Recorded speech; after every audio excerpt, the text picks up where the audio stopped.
Hello জনগণ, আসসালামু আলাইকুম। আমি মহসিনাস ওয়ার্ল্ড থেকে। দুধের ফ্যাট থেকে ঘি তৈরি হয়, এটা আমরা সবাই জানি।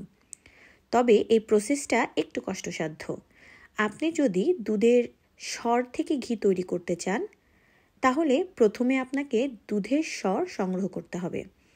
তারপরে সেই সরটাকে ভালো করে ম্যাশ করে নিতে হবে। তারপরে আপনাকে চুলায় 2 থেকে 2.5 বা 3 ঘন্টা এটা জাল দিতে হবে। এটা ডিপেন্ড করে যে আপনি কতটুকু ঘি জাল দিচ্ছেন। সরের ঘি অত্যন্ত সুস্বাদু এবং খুবই একটা সুন্দর স্মেল বের হয়, যেটা খুবই লোভনীয়। কিন্তু এই ঘিটা তৈরি করা একটু কষ্টসাধ্য। যদি এই অথেন্টিক ঘি পেতে চান, তাহলে অবশ্যই কিন্তু মহসিনাস ওয়ার্ল্ডে আপনাদের নক করতে হবে। তো হয়ে গেল আজকের মতো আমার ঘি তৈরি। তো কেমন হয়েছে কমেন্ট করতে ভুলবেন না।